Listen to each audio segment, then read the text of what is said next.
This is the Living Legend Library of Oklahoma Christian College, Oklahoma City, interviewing a pioneer of the Clairview community, Mr. Bush, who came here in the year 1910 and has experienced the ups and downs of this community, which once had a big oil play, not only around the town, but a wide oil play in the east part of Prescott County. Mr. Guy Ross is here, and he will interrogate Mr. Bush on some of the activities of the early days of this all-Negro community. Mr. Bush, let me ask you, have your farms in this area grown in size with the years, or have they gotten smaller? They've grown. They've grown. In other words, when someone wanted to sell out, well, it was likely that he would sell to his neighbor, and they'd add to their holdings. Is that correct? Yes. When did you come to Clairview? As a boy? I have that on there, 1910. You came in 1910. 1910 is right. Were you a boy then, or 17. 17 years old? What was it like when you came? In what respect? Oh, how many people were there here? In the town? Yeah, and in the area. I wouldn't know what would you call the area. Oh, I don't know. Well, an illustration, you had at one time 8 teachers or 10 teachers in the school system, and you had plenty of pupils for them. Now you only have 2 teachers, so the town has declined in population.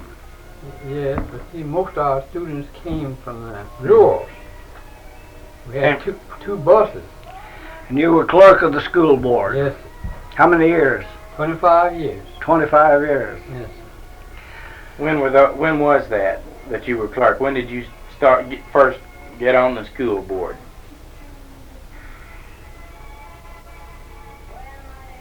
About 1942, what I think. 42. Yes. And this oil play in this community has started roughly around 1922, is that correct? Down here. Uh-huh. Where was the discovery well? North of here, half of 3/4 of a mile. North of here, 3/4 of a mile. Well, there were many Negro landholders who profited greatly from that oil play, was there? Quite a few. Quite a few. Do any of them live here now? Well, no, sir. They're dead, moved out. And most of the boom centered in Clairview, that is the shipping and the unloading of materials to drill these wells. There were standard tools in that day, weren't they, rather than rotary? Yeah, all. All standard. These old star reeds. How deep did they have to go? Well, anywhere from 1,700 to 30-some hundred feet. Took them a long time to drill a well with yes, standard tools. I haven't known them work on a well 6 months for that, with these star reeds. Well, they're drilling a week now. Yeah. Did it make quite a bit of difference? Could you feel the difference in the community after they discovered oil? Oh yes, of course. That's just some individuals got oil. Davis out here got a well. It came in about 1,000 barrels. Start so A day. Yes, but they don't keep up. No proration. Sir? No proration, No, man. sir.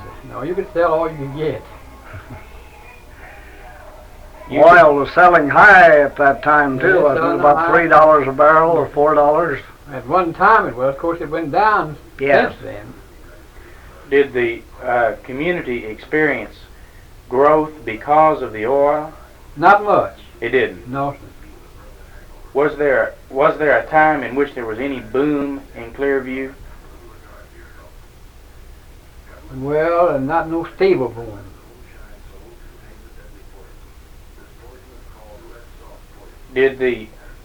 When you built this school, When did you build the school? That's on the WPA, PW. Yeah. Most of our funds came from that. On the old building, we had an old building there. All that, talking about bowling and all that, that came out of the WPA. Well, when you built the school, there would have been was there a growth period going on in Clearview at the time you built the school? And you see, when this community was flourishing, it was agriculture, you know, and a lot of people all around in the country. Clearview never been very many people here in Clearview, just a few more in here, but like it is now, we just have the people that's on dole, on old age pension, dependents, and veterans, and all such as that.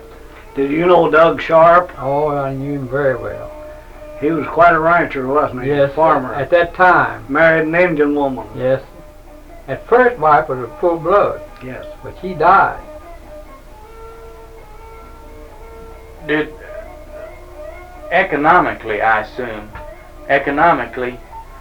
Clearview had its healthiest period, what, 20, 30 years ago when there were more farmers? Yes, sir. Now you see, at that time, just people didn't have no big farm, but now it's kind of divided up into cattle ranches. Now you take a fella, here's Ollie Walker. Under his dad's time, maybe he had a control about 40 or 50 acres of land. Now he had about 1,000, his son. But he don't own it all, but he's in the cattle business. If anybody has a family here and his kids finish school, they can't stay. They have nothing to do here. They got to go off. When they finish college, they go somewhere else. It's hardly nothing here for them to do. Yeah. 90% of them. Well, what caused the farmers to consolidate? Just wanting to get out of farming, or what? Well, they didn't terrace the land, and the row crop it and had all in cotton and just all washed away with a few spots. Then it counts. Going broke, huh? Well, I mean, they didn't exactly go broke. They just had to go somewhere else to make a living. Yeah. If you grow a big family, well, that family, you just barely could stay here yourself on. They had to go somewhere else to make a living. They never did, none of them stay with the folks or nothing. They'd go on off. Never nobody stay here. They'd go off somewhere else. And then so many of them got into different wars, and they found some places like better, mostly California. Lots of them in Wichita, Kansas, and lots of them in Oklahoma City and Tulsa, and all over the world. I mean, all in the United States, that's going mostly though going west. Not so many go east. Everywhere. What caused your family to come to Clearview in the first place? Well, we just came down here to farm, and then we put in a gin the first year we came here. Where did you come from, Mr. Bush? Perry, Oklahoma. Perry. Of course, I'm a native of Kentucky. I'm going to Perry tomorrow. You are. Mrs. Henry Johnson has 3 people she wants us to interview up there. I know Henry S. Johnson. Father know him well. Is that right? Yes, that's our town for. She's on our board. I see. Yeah. Yes, we came from Prairie here, and we put in a gin. First year we came here. We couldn't get wasn't no fire department here or nothing, and I'm not positive about this, but looked like these other gins didn't want no more gin, and we think they burned it down. Now that don't have to be true. Is that right? When was that? That was in about 1912. You couldn't get no water or nothing, no insurance, because we didn't have water. What'd you do when they burned it down? Just go back to farming? Well, we was already farming. You must have come to stay when you came. Oh yeah, I came to stay, and did stay. Couldn't walk away from here. You're yet. Do you do the same thing all over again? What? Come here to stay, or would you go to California? Well, no, I don't know. I think a young man going to California is and get in there, it's all right. But anybody that's old I don't think got no business going to California unless he's got finance or something and knows something special. Because now, if you don't have a skill or something, well, you don't fit in. You can't how many church congregations does Clareview have? 4 now. 4 now. Which one do you attend? I belong to the Church of Christ. Church of Christ? Yes. When you came to Clareview, how many people were here when you came? Right in town? Yeah. About 250. Is it about the same now? Little less. They got as many families, but the family's not as big. No big families can't stay here unless they like dependent and like that. They can stay here, but no, other than that, they can't stay here. When your children grow up, they go elsewhere for a livelihood. Don't none of them hardly come back here, 1 in 10, unless it's somebody that's not no count. I'm more sorry somebody to stay around here. Was at the time you came here, it may still be, the town was the population was exclusively Negro, right? Nobody's been here but Negroes other than somebody run a gin lived here. Is it still the same today? Yes. Now, it has been times when we had all around here, probably 30 or 40 white folks lived out around because they had to build houses and live there. When I first got on the school board and taking school census, I went to several white families, maybe 8 or 10. But not so in the last 20 years. What was the feeling of the Negroes toward the white people who moved in? Did they view them as outsiders? Well, they didn't stay here, what outsiders how? Well, did they resent them being here? Oh, no. Never had no trouble. Never did have no trouble. Not the better class people. I never heard of no such thing as that. You might go to something like a beer joint or something, but no. Clareview has a good reputation. Never had no trouble. Peaceful community. Never. What do you think the future? What lies in the future for Clareview? Well, we're trying to get water here, and in some ways, Clareview's built up with. It's come out miraculously. And it comes to we got phones everywhere, and we got our town paved pretty well, and we got gas, and we're trying to get water. We put in for water. Do you think? We asked the same question to the Lees over there. 100 years from now, or 200 years from now, when integration and all this turmoil about it now is a thing of the past, probably. Do you think there will be any exclusively Negro towns or exclusively any kind of towns left? I don't think so. If you say 100 years. What about 50 years? Well, not much. What do you think will happen for instance here, or Bowley or Tabb? You think it'll just gradually begin to get when they integrated? Integrate a good while, I think that's the way it'll be a slow process, but you can't tell after you get to a certain extent how fast it'll change. After you get to a certain trend. Would you hate to see the town or cease to become exclusively a Negro town? Do you think it'd be a good thing or a bad thing? Well, years ago I thought it'd be a good thing, but now on the integration, I just don't. I wouldn't hate it at all. You mean you wouldn't hate it for it to become integrated, or you would? I wouldn't. Yeah. Think it'd be good for the town? Yeah.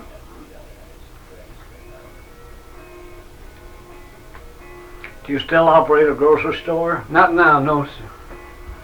You hauled your groceries from Okima, did you not, mostly? Well, we have drummers coming here from everywhere. I mean, we have maybe 20, and I'll say about 10 different people. You trade with Mr. Streetman up there? Who? Streetman, the Okima Wholesale Company? Well, you see, it's different. Oh, yes, Streetman and Boser and Henrietta and 4 or 5 pop men, 2 bread men, and a cleaner, and all this. 20 different trucks come here. They all come here. His son is the mayor of Sasakwa now, the humorist. Is that so? I didn't know that. Frank Streetman. Mm-hmm.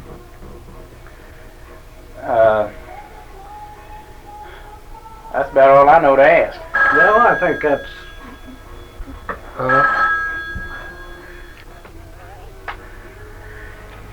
Anything we haven't covered that we ought to cover? Well, I don't believe so. We've got a perspective of the background of the community, and I think the core of the interview is the fact they had 10 teachers in the school system here once and built a school adequate for 10 teachers, and that now they have 2. Yes. And my understanding is that Mr. Bush was the moving spirit in getting that school system built. Yes, I was, I guess.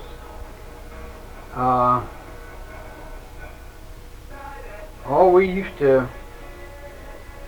in that day and time, people didn't have no cars or nothing, and they give a little pickup here, a picnic here, and 400 or 500 people would come here to it. To a picnic? Yeah. 100 of them stay here all night. Mm-hmm. What'd they do? Sleep on the ground? No, stayed up. Stayed up all night? Yeah. Was it a rough deal for you to get that school in? Was it hard to do? Yes, it's pretty hard because, you know, our folks are pretty ignorant, and I mean some of them. And there's a lot of them that want to lead when they're not competent. And they're jealous of somebody come in here and that can lead, and of course, you know, so I brought a fellow in here by the name of Durham. He's both of them teaching in Oklahoma City now. He stayed in this house 20 years. And they had 2 factions here. And that old ignorant faction, well, I call it ignorant, they weren't all ignorant. Well, we just had a war here all the time. Because maybe when it comes to election time, maybe somebody come down here and say something about something. They say, well, what does Durham think about that fellow I brought here? The superintendent of schools here for 20 years, over 20 years. Well, they didn't want him to lead. They wanted to lead. They'd been leading, but they didn't know how to lead. You know, they want somebody intelligent. People could express themselves and get before the people, but they didn't want that. So that just kept a fight here for years, just a fight. And they finally got him out. And then the school went right down. Did you know Charlie Guthrie? No, sir, I knew of him. Mm-hmm. His son has become famous, you know. Woody Guthrie is a composer. Well, is he from here? Okima. Oh, from Okima. What do you think? Do you think this will be a thing of the past where this matter of, you know, you say ignorance? You think just education and time takes care of all that? Well, I'll tell you, at first, I kind of didn't, well, I didn't mind the older children going to somewhere else. Because the way the thing's gotten you, the board don't have no power much, and instead of independent, the schools are dependent. And the teachers that won't function what you do have, and they got no supervision here. We don't have the facilities to give the folks the right kind of education, don't have the equipment. You know, a fella's got to be educated now, not for today, because we live in a changing world. You got to cope with the future, what it'll be in several years hence. And we couldn't give them that. And this children are being integrated, leaving you and going somewhere else, it's better, because we didn't have the equipment. And of course, the little children, you know, they're kind of timid and have to get up early, but the way it's going and the way the school's going, they better be somewhere else. They ain't getting nothing. They outdoors all day, playing. The school's under no supervision now. Well, you're a forward-looking man, obviously. What do you think the future holds for the Negro race? I think things are going to be, I guess everybody think things are going to be a lot better from now on than they've been. Oh yes, of course, you know, you're always going to have the radical folks and all them kind of folks, and overdoing the thing. A lot of things they overdo it, you know. When it's all settled down, I think it'll... Does the civil rights movement have much effect on a town like Clairview? Now how? Well, it obviously wouldn't affect integration since it's not a problem here, but would it? Do people in Clairview take notice of it very much? Oh yeah, they keep up with everything. All these marches. They know all about everything. I don't mean as a whole, but I mean now, not as a whole. Some people wouldn't know more about it, care no more about it now. But I mean the leading people, they keep up with that. I guess you were acquainted with the Douglas Bell Mercantile Company. Oh yes, that was in, they had a flourishing business when I came here in 1910. Were you acquainted with Frank Douglas? All of them. Frank, you know, and I were both World War I veterans. Did you know that he passed away about 6 months ago? I heard it. Yeah. You're a member of the Church of Christ? Yes. Do you think that the future will change in the sense that, do you think there will be any more preachers like Marshall Keeble, for instance? These great Negro preachers like that? Or do you think there'll be a changing type of preacher? You know, they've been so different from the white preachers, so colorful and so... I know Keeble, of course. I don't know him well to do some of the rest of them. Of course, he's one of the most outstanding preachers we have. I don't know where he's got any education or whatnot, but he, you know, he just... I went to school at OCC, and my debate partner, my debate partner, his name was Arthur Smith, and he was a colored boy, and he had been a protege, you know, under Keeble. Yeah. And it's interesting to me to try to kind of see that it seems to me that the Negro preacher is changing a little bit, because the Negro's changing a little bit. Yeah, that's right. That's a question I can't hardly answer.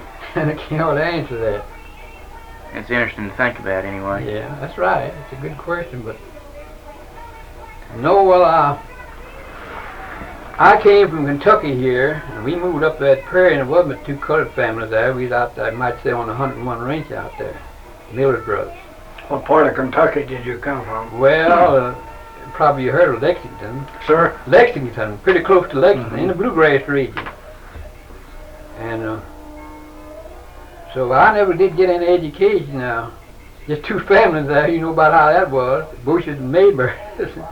My brother asked my daddy once who was we had a fellow there working who was Mr. Johnson, Bush and Mayberry. Papa told him it wasn't either. Said it have to be one or the other. He thought there wasn't no more people in the world but the Bushes and Mayberrys. He wasn't running the score. But you know how it was. So I grew up without any education. I haven't had 2 years in school. But I have been in good environments, you know. Well, you know, you may not have had a formal education, but it's pretty obvious the way you talk that you must have educated yourself pretty well. I've been in good environment, you know. That has something to do with it. My associates, most all of them been teachers. See, just like the superintendent of school here, we were very good friends. He stayed here in the house. And I never went to school or nothing. Well, Mr. Bush, we've enjoyed this. Well, I've enjoyed having you come around. When you're in Oklahoma City, if you'll drop out to the college, that is the Church of Christ College. The Oklahoma Christian College is a Church of Christ college. It is. And drop out there and you can put the earphones on and hear this back. All right. I'm sure glad to have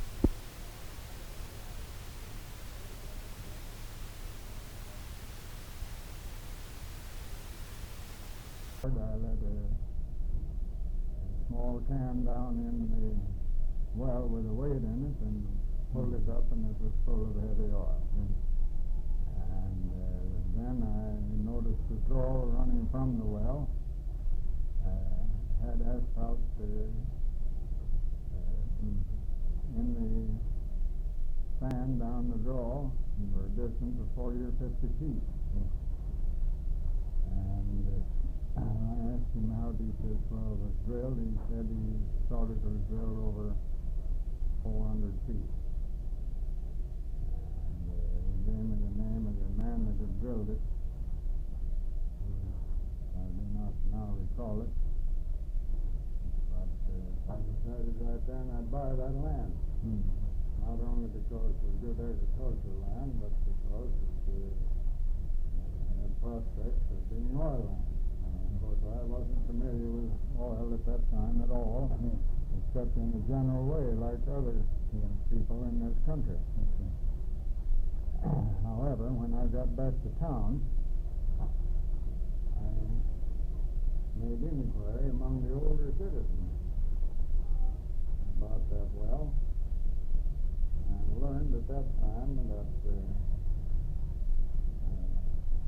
man had come through this country in the early days while the land was still tribal land, and seen the outcroppings of asphalt in that area, which there are numerous even on the surface. He had rigged up a gin pool and drilled that well to 492 feet.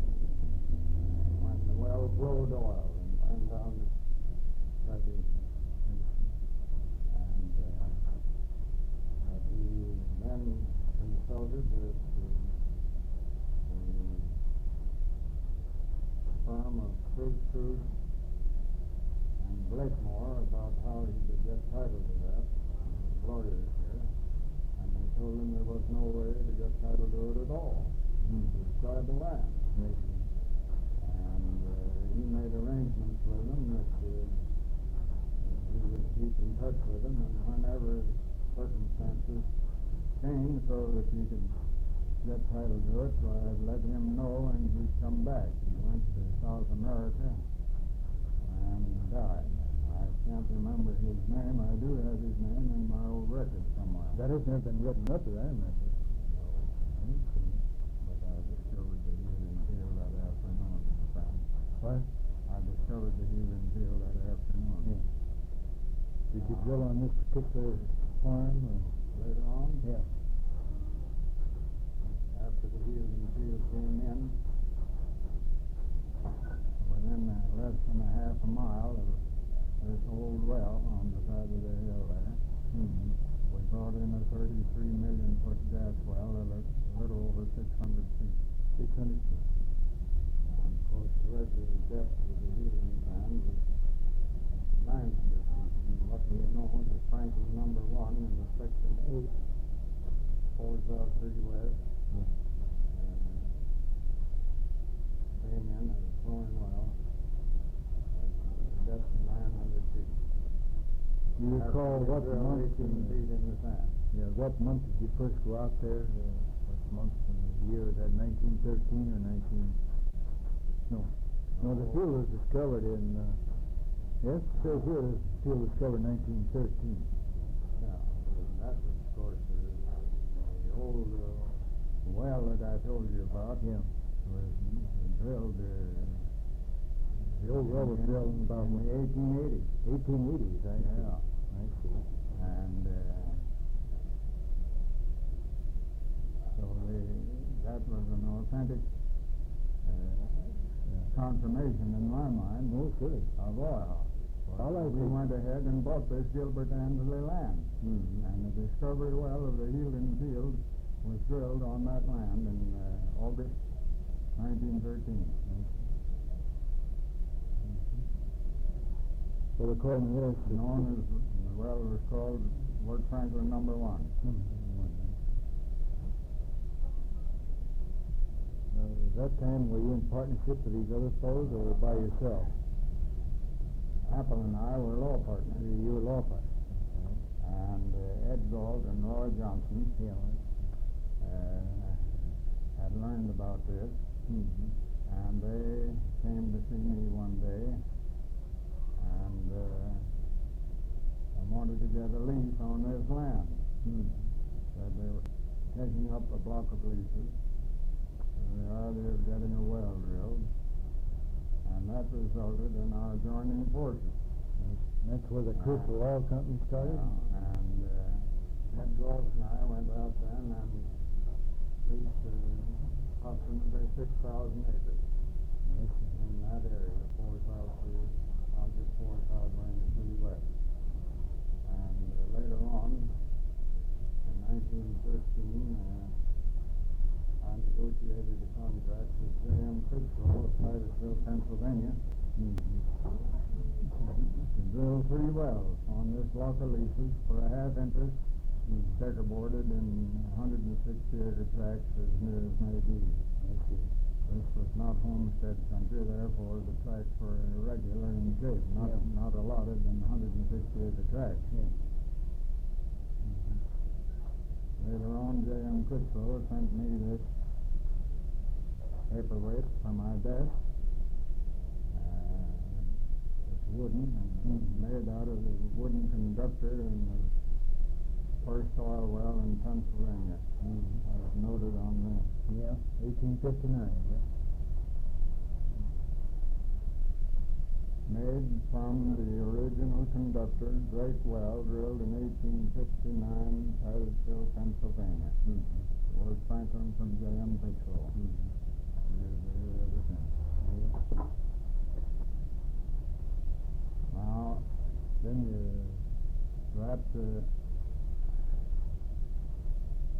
you got into the Apple Franklin well company sometime. well, we had Apple and Franklin and Harold owned That was Senator Harold, isn't it? Senator Harold. Yeah. Later he was senator. Yeah, that's right. We owned 100 acres of land in Section 9, and we took a lease on another 100 acres adjoining it, full blood lease, departmental lease. And that was the Apple Franklin Oil Company was incorporated to develop those 2 leases. That's what year was that organized? Apple Franklin? Well, right after the discovery of the Union Field. I see.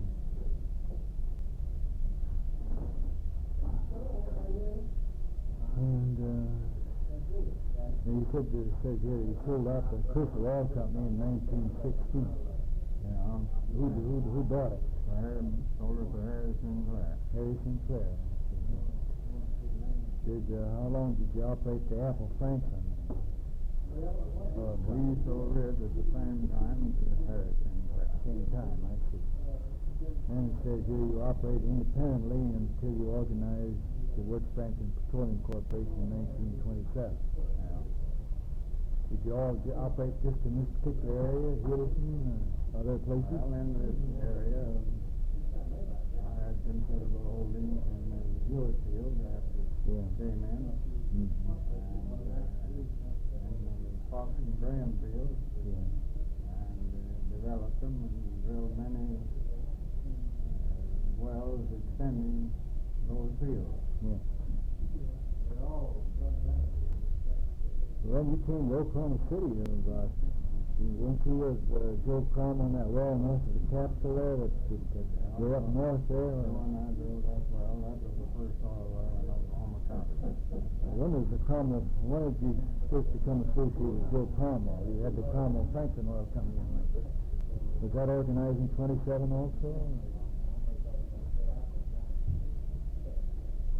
You don't say anything about here about Joe Cromwell at all, the association with him.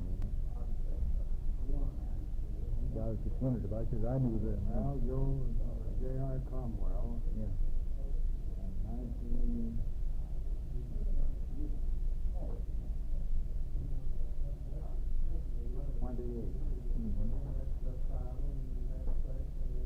He and I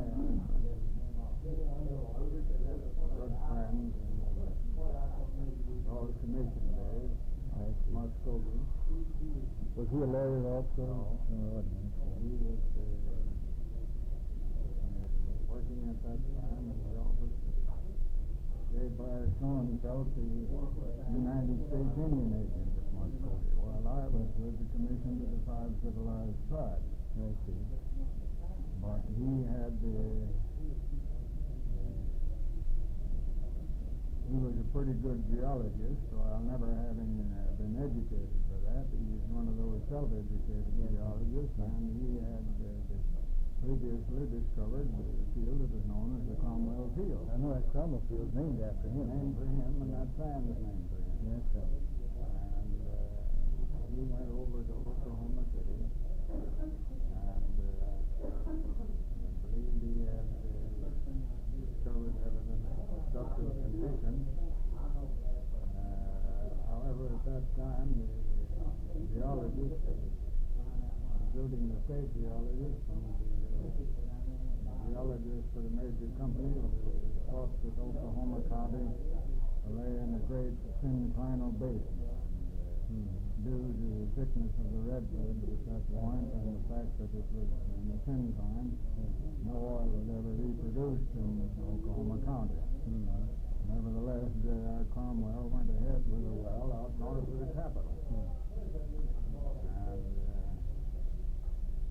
he didn't have any organization at that time, while I had a fully developed organization, owning my tools and having competent production men in my staff as well as a geologist.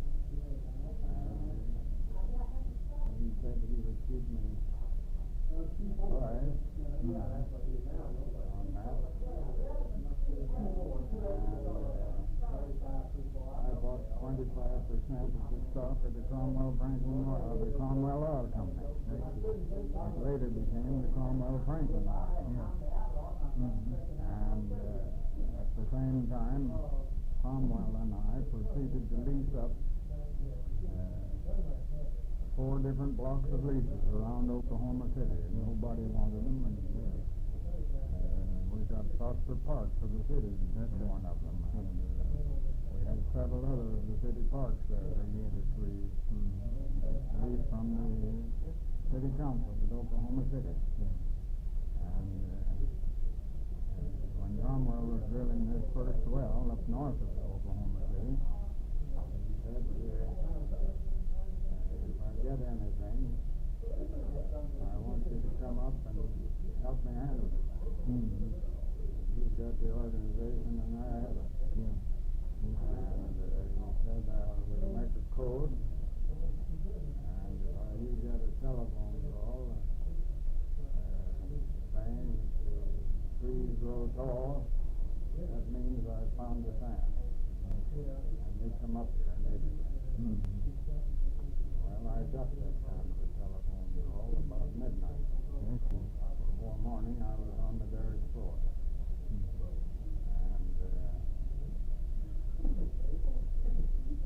we had what was later called the Tonkawa sand, 4389. We drilled 9 feet in the sand and tried to blow. We didn't want it to come in, so we shut it down. And told the contractor to keep everybody away. Well, the contractor leaked. And a couple of days later,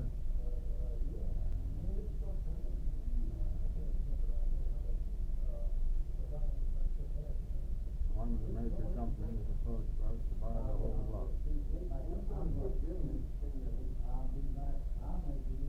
we wouldn't entertain. How big is the block? Oh, we had 4,000 acres.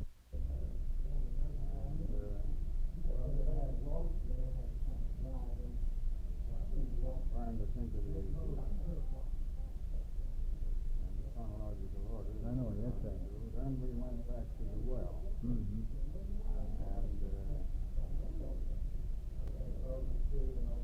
discovered when we went back into it, it was filled up with water.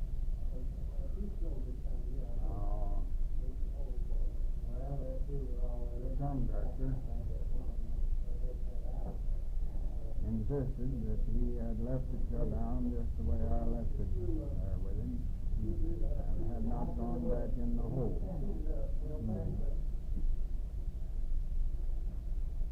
So we spent a large amount of money trying to plug that water off.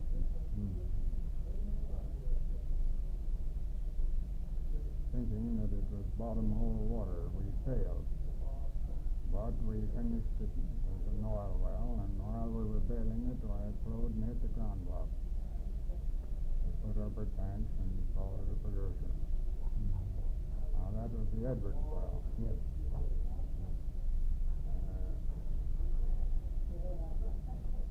Later on, we drilled a deep well half a mile south of it. And we got across the fault, which we didn't know existed at that time. Okay. And we drilled that well down to the Wilcox band and had good showings of oil. And Viola lime and the fan below it. And we got into the fishing job and lost the hole. Then there's a man came to, I had an office in my building at that time in Oklahoma City. And a driller came in that worked for this contractor that originally drilled the Edwards well for us. That's the first oil in Oklahoma County. And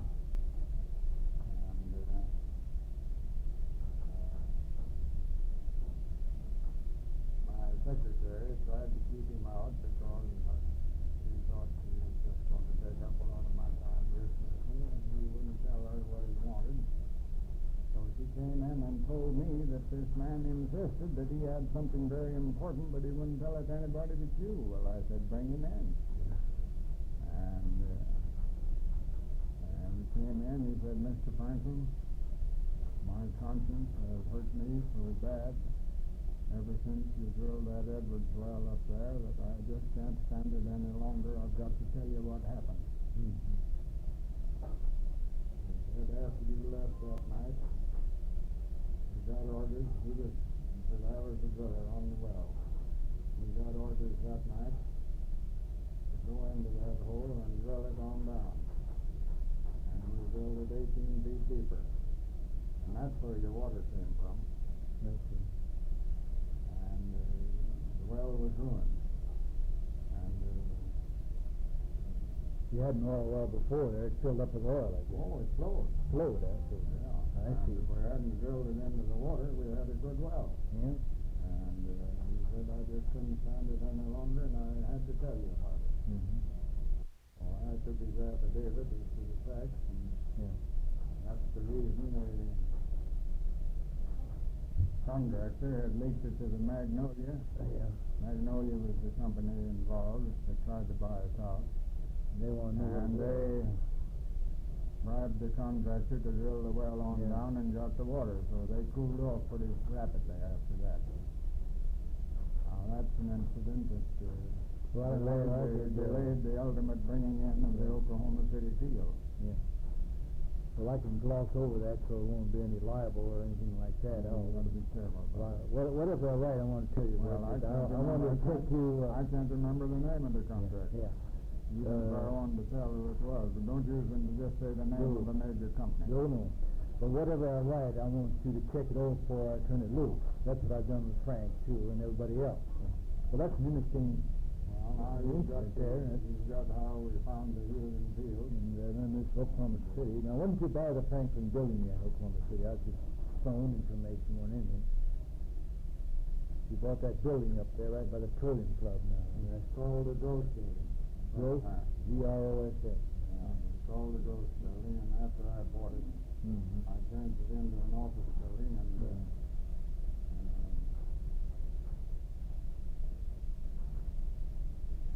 later had my office in Oklahoma City offices there. Well, when the ITIO just made the discovery, well, you had an awful lot of leases in the field, I remember. Yeah, we had leases all around the field. How they happened to drill ahead of you? They got interested about the same time you did? They didn't drill ahead of me. When we were drilling these wells around Oklahoma City, we drilled 4 of them, Cromwell and I did. And they were the only company that had enough interest to keep a geologist on the job. I see. Was that Hubert Bale or somebody like that? No, it was Hubert Bale. I remember his name. Yeah. If it wasn't Hubert Bale. Anyway, they came to us and said if we would join them with a part of our acreage southeast of town, they'd drill the next well. I see. That well turned out to be Oklahoma City number 1, a 5,000 barrel well. Yes.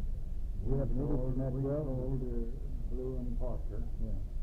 the IPIO and Foster Petroleum Company, Yeah. a half interest in certain leases scattered across that area. I see. And later on we developed them together. Yeah, I remember that. We partnered a lot of that Yeah, stuff. we were partners with the IPIO and Foster Petroleum and a lot of it. Yeah, well, remember I came here in February of 30. I was There at was the Joe. information, the geological information, which we had obtained in drilling these 4 wells, and said they said you ought to have enough for this time. We'll drill the next one. I see. And by cooperating together, why, we got the next well drilled. Yeah. So, as a matter of fact, we weren't known in that number 1 Oklahoma City, but it was through our efforts that was drilled. Yeah. No, let's skip Oklahoma City. I may come back to a little later, but about this time you got interested in starting IPAA. How'd you happen to start IPAA? Oh, I didn't start IPAA intentionally. Well, I mean, what led up to it then? Mark L. Requa, Yeah. who had been fuel administrator for oil under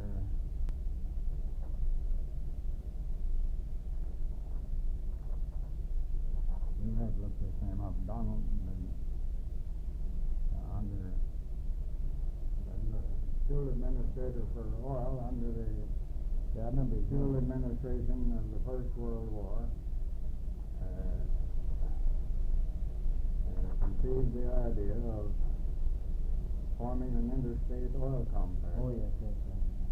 And visited the governors of the oil producing states and visited President Hoover and got authority to call a so-called Conservation Congress in June.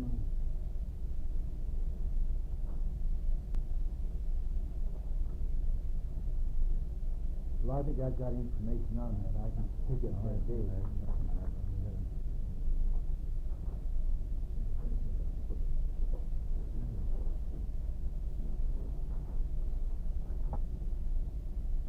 On June 10th, 1929. Yeah. June 10th, 1929, Colorado Springs. And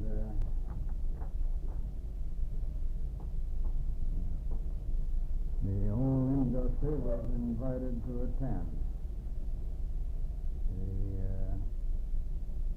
Yeah, it tells about here. There's Larry Smith. I got this report from that here. It tells about here. And at that time we were going pretty strong at Oklahoma City, and we had a production potential by actual tests at that time of about 75,000 barrels a day at Oklahoma City. And due to the excessive imports that were coming into the country, we couldn't market our oil. And this so-called Conservation Congress, as I said, was called to order.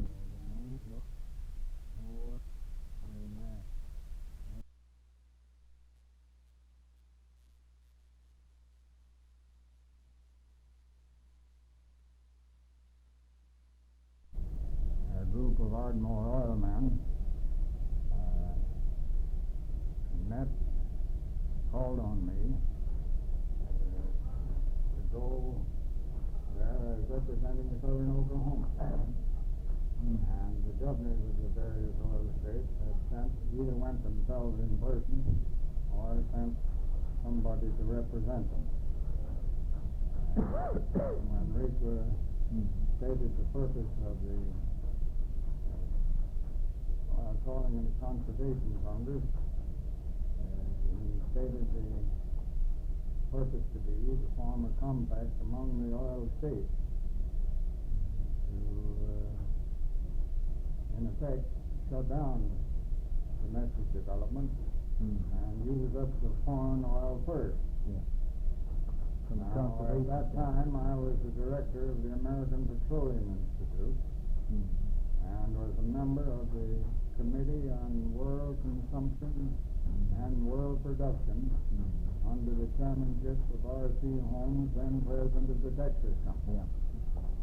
So we had just completed our report before this Congress was called, and I had reviewed it thoroughly and sent in my approval of it as a member of the committee. Well, I first refused to go because I had so many difficulties up there at Oklahoma City. And they finally persuaded me to go, and Roy Johnson, with other oil men here at Ardmore, came to my office, and Roy said, well, I've wired the Secretary of the Interior to put you on the program as no, you did not put me on the program, but that you would attend representing southern Oklahoma. And he said, Wirt, you just got to go. Well, I barely had time to go home and throw a few clothes into a suitcase and catch the train to get to Colorado Springs in time for the meeting. When I got there and got the program, I found I was on the program to speak on the morning of the second day. Well, the night of the first day of the hearing, the independents, of course, were very gloomy because the impact of the whole scheme appeared to be that they were going to shut down all further production in the United States and use up all the foreign oil first, which would have been as if a foreign army had advanced across Kansas, Oklahoma, and Texas, burning everything as they went, because this whole country was dependent upon oil to a very great extent. At about midnight, while this group of independents were meeting on the first day, it was the night of the first day, and after they had found out what the whole plan was, I made the remark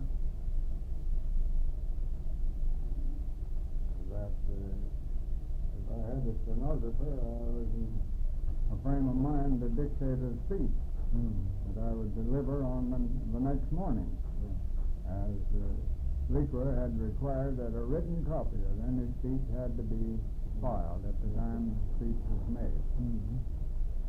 Well, there was an oil man there, sorry I can't think of his name, but he said, I've got a good stenographer right here in the hotel, and if you want him, you can use him.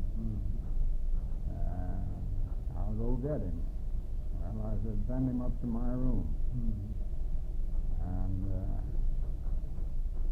he came up there, and you know who that turned out to be? I.C. Huff. Cleve Huff. Cleve Huff. Well, whom I dictated that speech, and he wrote all night, and I was to speak at 9 o'clock, and on my way out there, he handed it to me, and I hadn't even had a chance to check it over after he wrote it. And I took the floor, and after reading a little of it at the beginning, I made the rest of my speech extemporaneously. And challenged the presentation that had been made by Riqua, and the speech that had been made by the director of the Bureau of Mines about our oil supplies running out, and that we had enough oil in this country to last us over the foreseeable future. It only needed development and discovery and development. And I stated I had read the statements put out to all of the 1,400 newspapers in the United States declaring our running out of oil and the danger that the United States was in, and that we ought to save our future supplies for an emergency, and in the meantime use the foreign oil. I denounced that as being a conspiracy among those who held the concessions in foreign countries to seize the markets of the United States for their exclusive profit and benefit.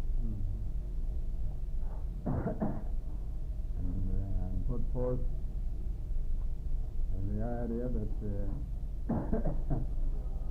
instead of shutting in production in the United States and forming a compact for that purpose, we should go to Congress and get a tariff on oil equal to the difference in cost of production and transportation of the foreign oil being landed on our coast, and the cost of production and transportation to the same markets as the domestic oil. And I went on and made a tariff speech. Although the day previous, John H. Rebold of Oak Mulkey had tried to talk about a tariff on oil, and Rita rapped him down and with a statement that a tariff on oil is not germane to the subject of conservation. Before I commenced the part of my speech about a tariff on oil, I referred to the fact that yesterday Mr. John H. Rebold had been accused of the privileges of speaking to the assembled delegates because the tariff on oil was not germane to the subject of conservation. And I said, Mr. Chairman, I walked right over to where he was sitting. I said, Mr. Chairman, what could be more germane to the subject of conservation than the saving of the 250,000 oil wells in the United States which are now producing and which you propose to shut down? Been operated for 40 years by men who know no other form of work and who would be displaced and thrown out of work, and we'd lose those reserves forever. I said nothing could be more germane to conservation, real conservation, not reservation, than the saving of those wells. And I went on from there and made a tariff speech. He saw from the look in my eye that he wasn't going to stop me. Well, this gives pretty good history here, and the next day they started the organization, elected you Well, that president. night. The night of the day I made that speech, I think it was June 11th. June 11th. We met at the Antlers Hotel. The majors had preempted all the space in the Broadmoor. And that night we went over the program again, and they organized and elected me president of the Independent Petroleum Association of America. And I held it for 6 years until we had succeeded in getting a tax on imported oil from Congress. Now, Claude Barrow asked me to ask this question. What are the most trying experiences during your presidency or IPA, those first few years? It's pretty rough going, I imagine, financially and everything else, getting organized, and you moved over to the answer to that question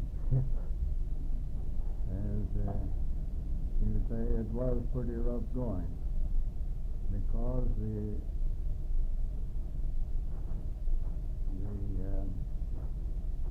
program to get the American market for the foreign oil concessionaires were the same companies that owned the pipelines connected to the independent property. And the independents were at first, and for a long time, afraid to let it be known that they belonged to the association for fear they would be cut off of their pipeline connection. And I met with that everywhere. I made speeches in all the oil country and some of the other states, and I found that to be true, so that it was somewhat difficult to raise enough finances to keep the association going.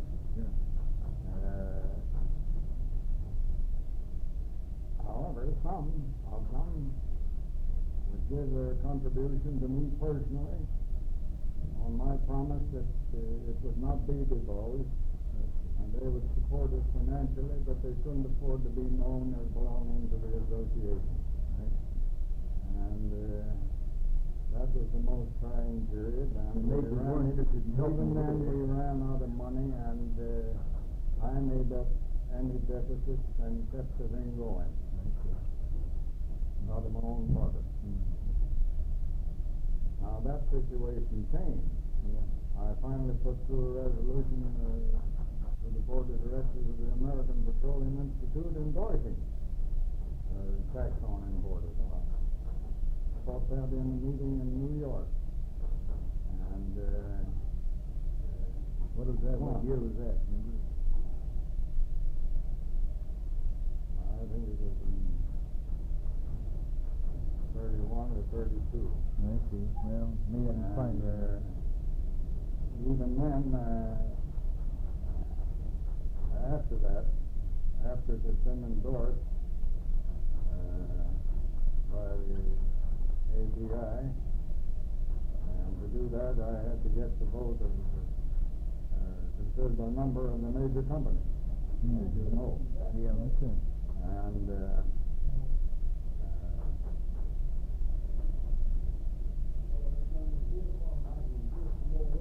some of them made very liberal contribution to the expenses of the association in its Washington office.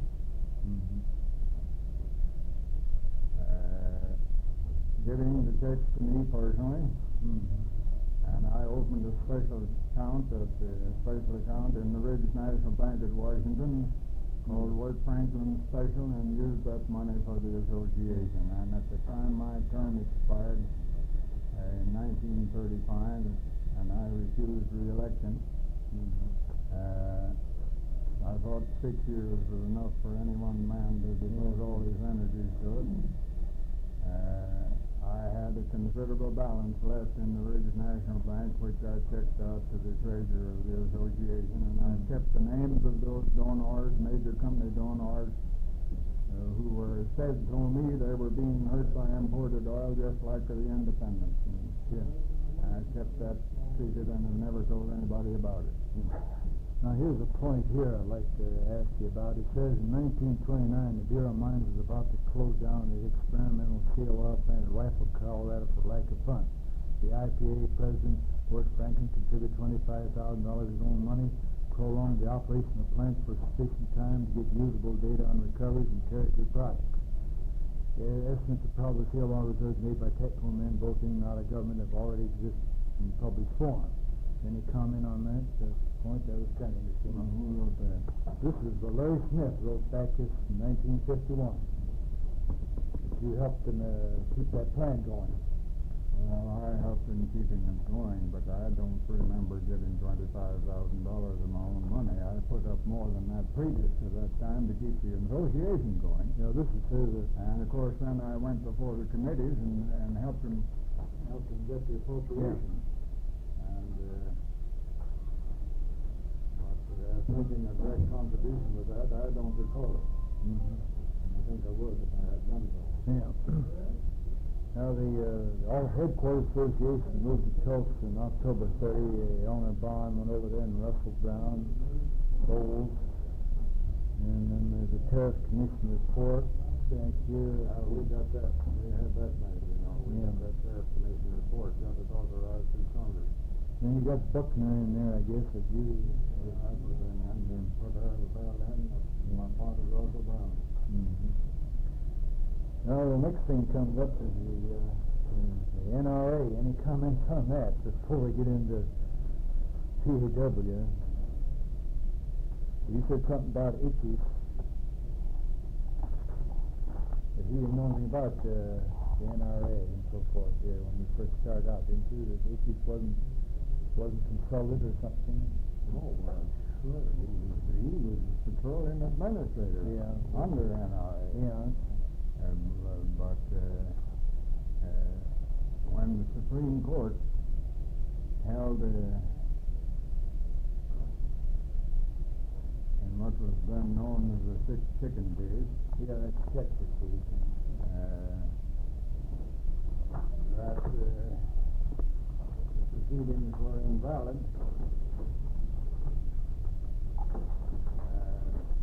The Attorney General brought the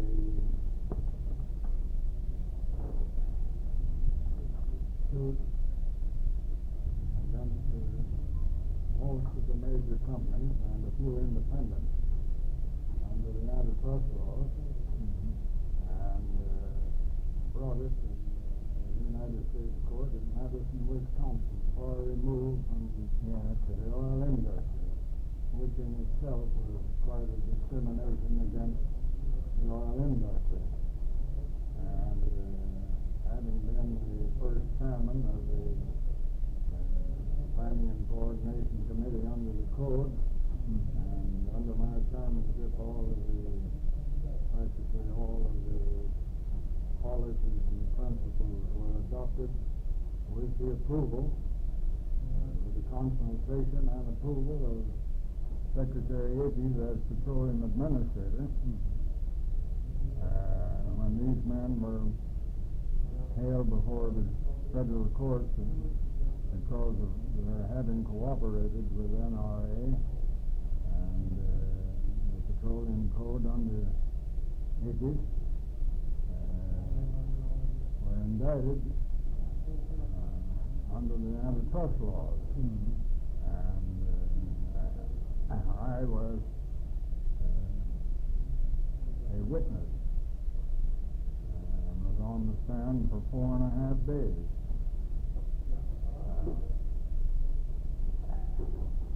And it came a weekend just as my testimony expired, and the lawyers in the case, Wild Bill Donovan being the chief attorney for those who had been indicted, and the companies that had been indicted, asked for a recess until the following week. And then at a meeting last night, they asked me if I thought there might be a chance to get Ickes as Petroleum Administrator to testify in the case. And I said, well, my relations as chairman of the committee and Ickes as Petroleum Administrator had been very cordial, and I knew by the very nature of things and what I knew about Ickes that he had not been a party to bringing